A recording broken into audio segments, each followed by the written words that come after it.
Today, we're going to be going over some provider safety. This is going to be a recorded version for your viewing, and we will also have two communities of practice where we will invite counties to come in and speak to their own knowledge and recommendations and what they're doing to keep people safe.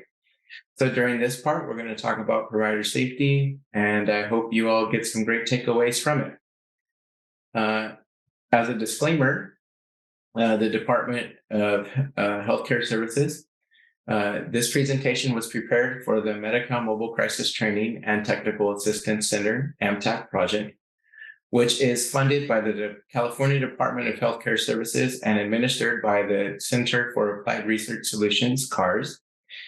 All material appearing in this presentation, except that taken directly from copyrighted sources, is in the public domain and may be reproduced or copied without permission from DHCS or the authors. Citation of the source is appreciated. Do not reproduce or distribute this presentation for a fee without specific written authorization from the MTAC project. This presentation will be recorded and posted on our website. This is a conflict of interest disclosure. David Eric Lopez, which is myself, has certified that I have no relevant relationships with any commercial or nonprofit organizations that represent a conflict of interest. So let's go ahead and get an overview of what mobile crisis services are. Mobile crisis services, according to the Behavioral Health Notice 23-025, describes mobile crisis services and their scope to provide a rapid response for individual assessment and community-based stabilization to Medi-Cal members who are experiencing a behavioral health crisis.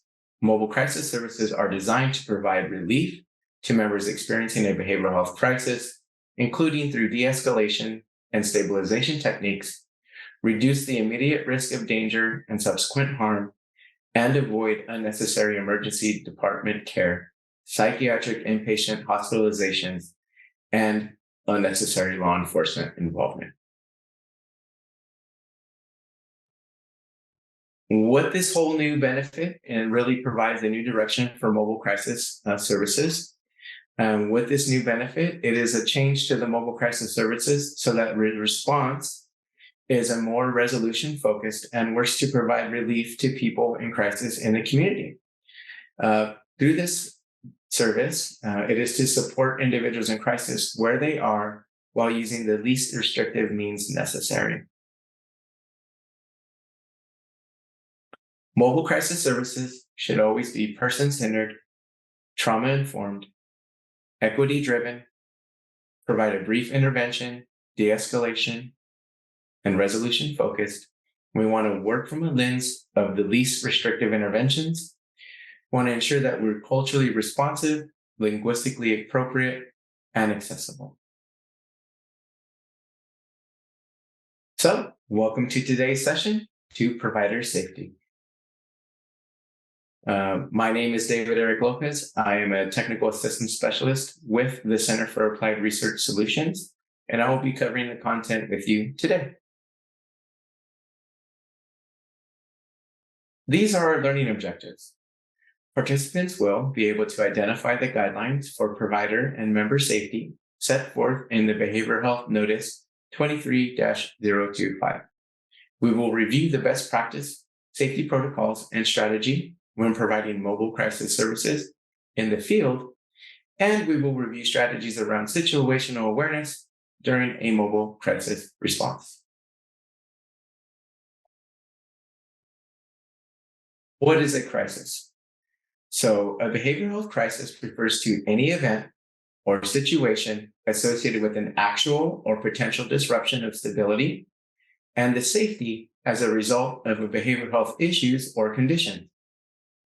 A crisis may begin the moment things begin to fall apart, running out of psychotropic medications, feeling overwhelmed by the urge to use a substance they're trying to avoid, and may continue until the member is stabilized, connected, and or reconnected to ongoing services and supports. The Behavioral Health Information Notice 23-025 Safety Guidance. Now, there's some guidance in here that we want to review that's particular to the new mobile crisis benefit. Now, in the mobile crisis response, it states that it shall be provided at the member's location or an alternative location of the person's choice by a multidisciplinary mobile crisis team. Now, here's when we start getting into the safety standards. Mobile crisis team shall meet the following standards. At least 2 providers shall be available for the duration of the initial mobile crisis response. It is the best practice for at least 2 providers to be physically present on site. And there's a lot of reasons for this. 2 individuals showing up to the individual in crisis, they can provide individual support. One can monitor the behavioral cues and create that situational awareness. However, the Medi-Cal Behavioral Health Delivery System allows for one of the 2 required team members to participate via telehealth, which includes both synchronous audio only via the telephone or video interactions. For example, if one of the team members has to go out in a rural community and they're going to make contact with that individual who's in a crisis, at the onset of that crisis, they would call in and make contact with that other individual, the other provider of the team, to make sure that they're involved with that crisis assessment during the duration of that. Mobile crisis teams may provide services in this manner only if the Medi-Cal Behavioral Health System determined that such an arrangement is necessary because it would otherwise result in a marked delay in a mobile crisis team's response time, and, keynote here, poses no safety concerns for the individual or the single mobile crisis team member who is physically on site during the initial mobile crisis response. The mobile crisis team member who is responding shall be trained and able to administer naloxone, and has at least 1 mobile crisis team member, or the team member who is on site would be able to conduct the crisis assessment.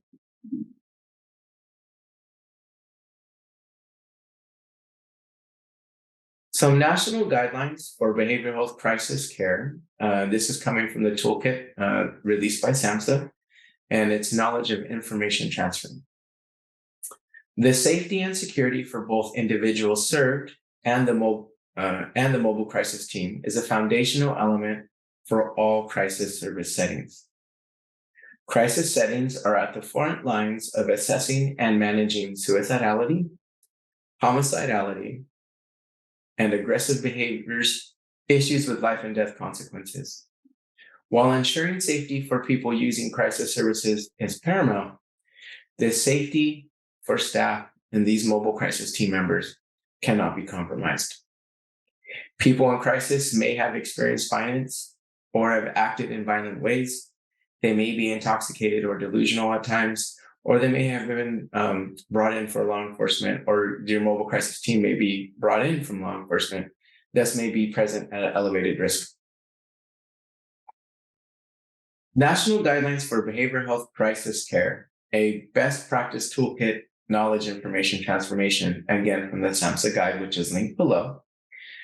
Some keys to safety and security in crisis delivering settings include evidence-based and trauma-informed crisis training for all team members. Now, as part of this mobile crisis benefit, there are core required trainings that help enhance the skill set for the mobile crisis team members. That can be located at the Technical Assistance Center, which is referenced at the end.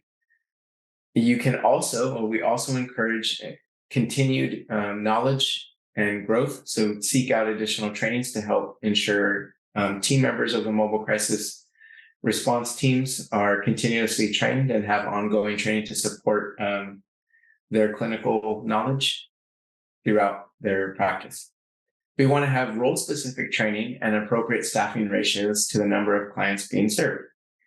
And as we just previously discussed, while 2 team members is a best practice for safety for both the individual and mobile crisis team members, only when appropriate, and that safety screening has been conducted, and it would impede the response time that a team member could go out on alone while having the second team member available through the telecommunications device via telehealth.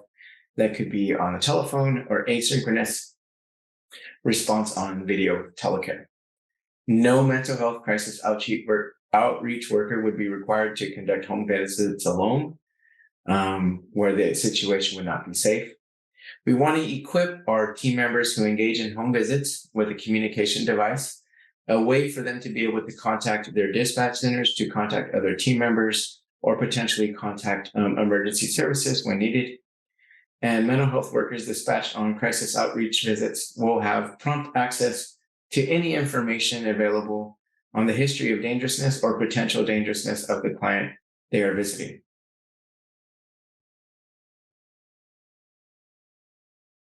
I'm going to get into some of the dispatch protocols and guidance for screening safety. Establishing a standardized dispatch protocol for your mobile crisis teams allows all team members to gather the same information and screen for the most appropriate service response from your team.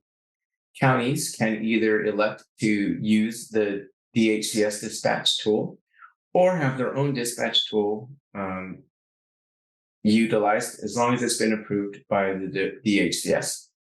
It is important to have a standardized dispatch protocol in place. If contracting out for screening and dispatch overnight and weekends, standardized protocols support safe interactions and is a requirement in the BIN.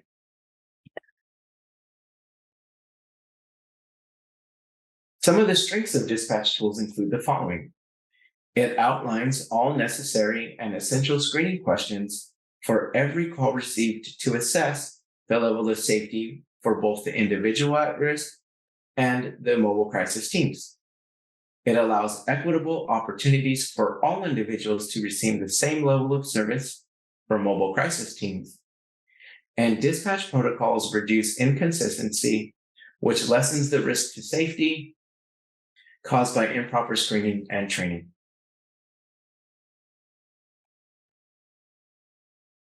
So we're going to go ahead and talk about some of the dispatch protocols and guidance on screening for safety. Starting with the safety part actually starts with the screening. When the crisis call comes in, triaging and determining the most appropriate response is the first and most appropriate step in ensuring safety for both the individual and the mobile crisis team members. We want to ensure that all team members are familiar with the dispatch protocols and are proficient in gathering essential information and building rapport with the individual in crisis or who is calling in to report the crisis. For these team members, we want to provide initial and ongoing training.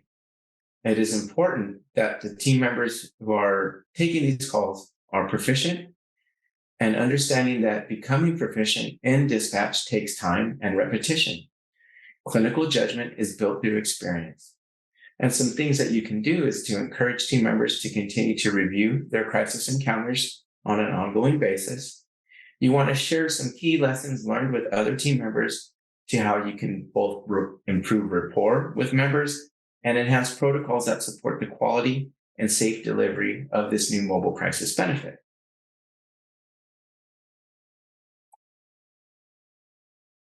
Some things to note here are screening in for the mobile crisis services benefit.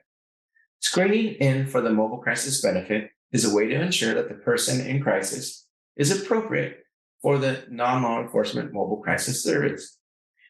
We want to ensure that the call for service is for a mental health or substance use crisis requiring this mobile crisis response.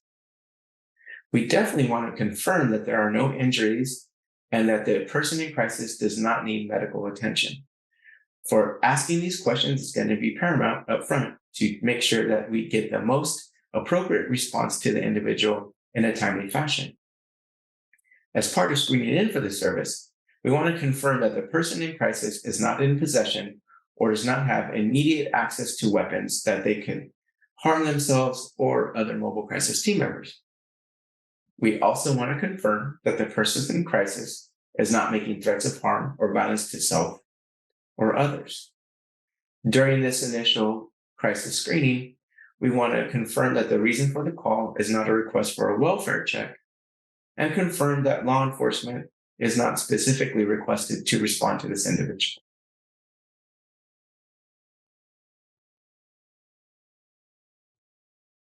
So looking at safety protocols for mobile crisis teams once dispatched, we want to establish protocols to identify the location of the service that can be messaged both externally to emergency services and internally with mobile crisis teams. So one of the first things to look at is when you're dispatching your mobile crisis team is to have that location of where that service will be, have it be acknowledged by the dispatch center. And if the situation, if there's a feeling or an intuition that the situation may require some staging by law enforcement or an emergency response team, that you notify them of the location of the mobile crisis, where the mobile crisis team will be deployed. We want to monitor our team's arrival at the location to where they were sent to. If available, the use of technology platforms can aid in the assistance of monitoring the team's location. Once the team has arrived, it's a best practice to report the location briefly to the field supervisor once they are on scene. They can provide an update of what they're observing, where they're located at. And this is especially particular for responding to an individual who may be not inside a residence itself. For example, some mobile crisis teams may be called to a park to help the individual in crisis. They may be called to a business.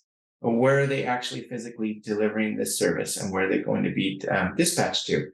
So communicating that with your field supervisors as a safety protocol, so they know where the mobile crisis team is actually physically at and on scene, where the service will be delivered. A good thing to do is to check in with team members when deployed on the call.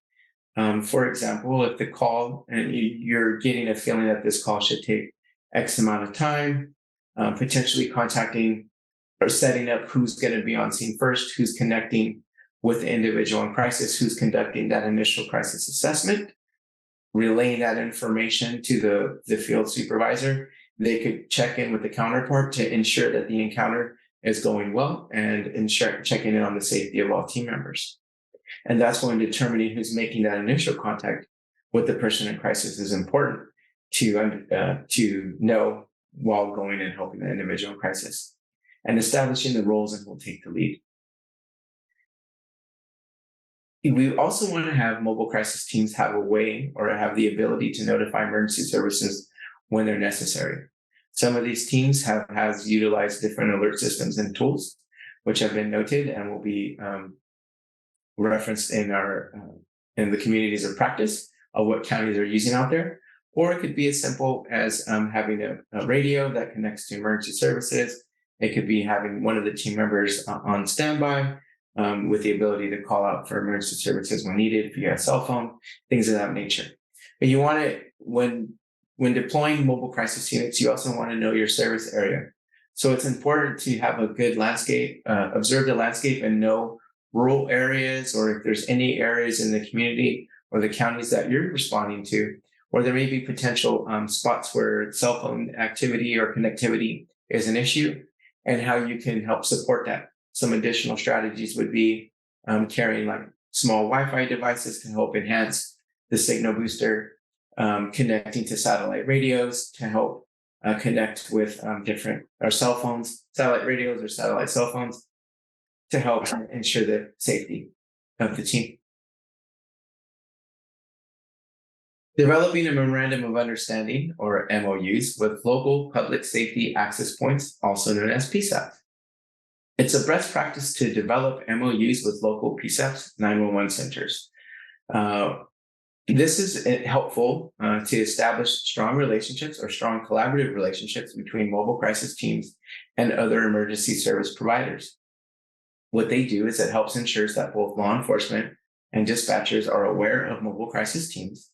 And if accepting referrals from law enforcement to provide the mobile crisis service, it will help all team members or all emergency responders to be able to be trained on the same protocols and have a clear understanding on what the requirements are for a mobile crisis team to respond. So having a clear role and understanding of the responsibilities on how these mobile crisis teams respond, again, ensuring that there's no risk to safety for the mobile crisis teams or the individual in crisis. And so these agreements help establish those roles for everyone when they're responding in the mobile crisis team benefit.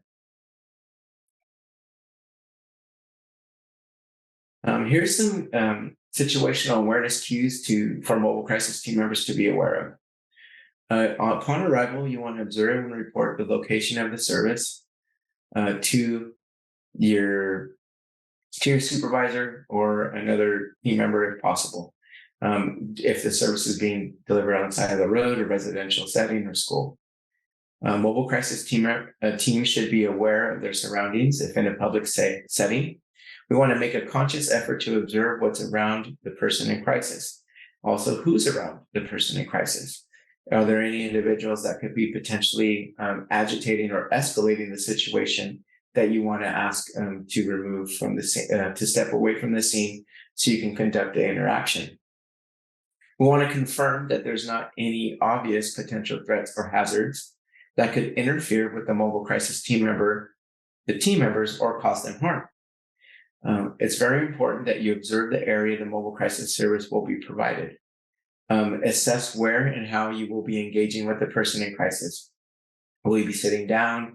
Will you be in a different room? Will you be standing on the side somewhere? And checking to see what's going on. Things to know: orient yourself to the surroundings and potential risk. For example, if going into an individual's house to provide the mobile crisis service, there are typical areas, or there are areas such as a kitchen that may have sharp objects. To be situation aware of this, you may ask the individual in crisis if they could go to the living room or step away where they would not have access to any of these items around them that are typically found in households. So potentially if they could sit in the living room or in their room, or come out a little bit space where you can create that space for yourself. A thing to note is identify an exit strategy if the crisis escalates and potential harm is identified. So, for example, if entering a residential setting, knowing the access point or where you would have where that door is, where your team would remove yourself from that crisis situation. Being aware of what's going on, what's on the floor, what's in the room. These things become very important when you're entering a residence or when you're conducting this mobile crisis service. So take that extra moment, or take those extra moments to observe what's around, what's going on. Is there any trip hazards? Is there anything on the floor that potentially, if you would need to remove yourself from those crisis situations, that you wouldn't trip over in the event that the crisis has to escalate, or the crisis escalates. From this, to ensure provider safety and ongoing knowledge, debriefing and having after-action report among the mobile crisis team members is really good. After a crisis encounter, teams should come together to review how those interventions went. Discuss as a team what strategies worked well, what was effective, or what could have been done a little bit better. Review how teams can sustain their current level of service when things are going well, and consider what can be improved. What can they do better? You want to also look at what can be removed from the practice. Maybe some of those things aren't as good. As mobile crisis teams develop and the knowledge base and their experience increases, the proficiency of how teams will interact will grow over time. So it's important to share and learn to share the working knowledge that you've gleaned from the actual responses, or what interventions have worked best for some individuals that you may have more than one contact with. Evaluate cases and situations for ongoing learning and consistency of the use of the protocols and best clinical judgment.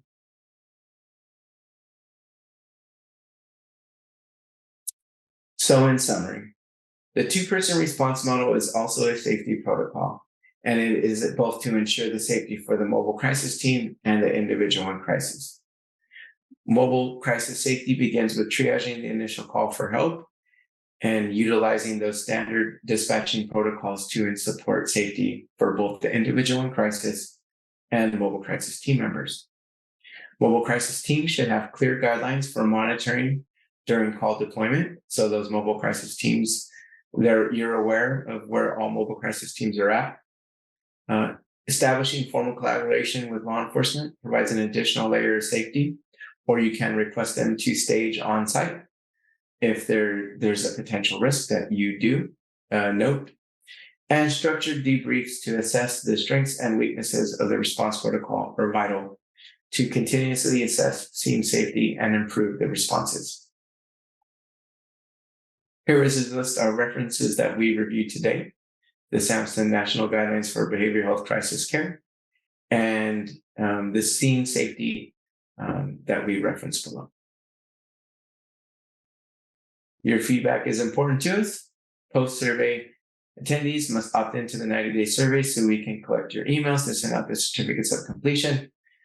The completion of the survey is vital to our quality control and the future funding of this project, as it allows us to provide you with training and technical assistance at no cost. In addition, it allows us to continually improve our services and provide the information and resources needed in the field.